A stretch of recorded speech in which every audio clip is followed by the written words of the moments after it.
ஒவ்வொருவருக்கும் ஒரு கருத்து இருக்கும். அந்த கருத்துக்களை சொல்லுவதற்கு உரிமை இருக்கிறது.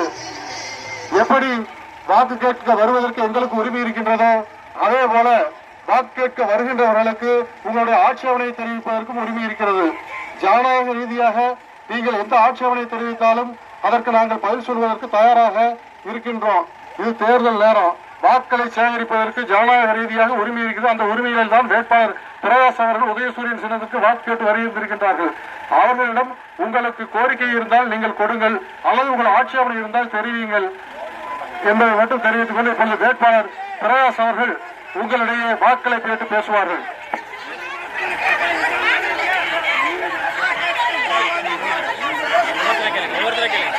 ஆனா ஒரு நிமிஷம் கொஞ்சம் அமைதியா இருங்க.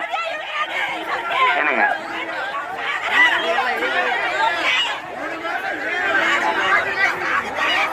பாருங்க, மாண்புமிகு தமிழக முதலமைச்சர் அண்ணன் தளபதியின்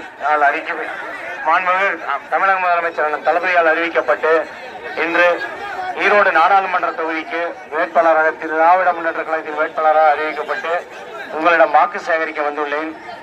இந்த வாக்கு நான் வாக்கு சேகரிச்சுட்டு சும்மா நான் உங்களோட தப்பு சொல்லிட்டு போறதுக்காகலாம் நான் வரல. நீங்க முதல்ல நல்லா தெரிஞ்சுக்கங்க.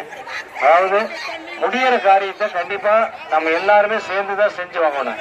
நான் அதாவது நாளைக்கு ஒருத்தர் வெற்றி பெற்றுட்டா அது திமுகவுக்கு மட்டும் அந்த பிரதிநிதி கிடையாது. பக்கா இந்த தொகுதியில அக்கா கைல்வெளிக்கா ஜெயிச்சிட்டாங்கன்னா கைல்வெளிக்கா திமுக காரருக்கு மட்டும் சொந்தம் கிடையாது, எல்லாத்துக்குமே சொந்தம் தான். என்னங்க மொத்தம் இருக்கிற வாக்காளர் 2,58,800 பேருக்கு சொந்தம் தான். அதே மாதிரிதான் நானும் நினைக்கிறேன். நாம இதுல ஜெயிச்சிட்டோம்னா நான் இங்க இருக்கிற இவங்களுக்கு மட்டும் நான் சொந்தம் கிடையாது. நீங்க அதான் உங்களுடைய உணர்வுக்கு நான் மதிப்பு கொடுத்து உங்களுக்கு நான் சொந்தமானவன் தான். நீங்க அதை நீங்க மறந்துடாதீங்க என்னைக்குமே.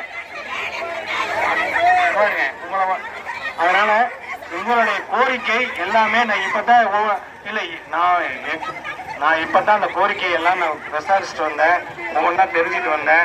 கண்டிப்பா இதை நான் தலைவர் கவனத்துக்கு கொண்டுட்டு போறேன், முதலமைச்சர் கவனத்துக்கு கொண்டுட்டு போறேன். அதுலயே கொண்டாடாம நான் இருக்கவே மாட்டேன். நேற்று முதலமைச்சர் வந்திருந்தாங்க, அவங்கக்கிட்ட இந்த கவனத்துக்கு நான் கண்டிப்பா இதை எடுத்து செல்லுவேன்.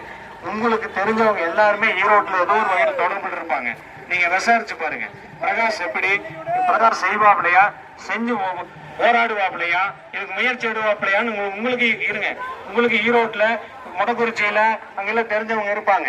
நீங்க சும்மா நான் உங்களுக்கு வாக்கு கேட்டுட்டு மறுபடியும் நாளைக்கு வராம போறவங்களாம் நான் கிடையாதுங்க.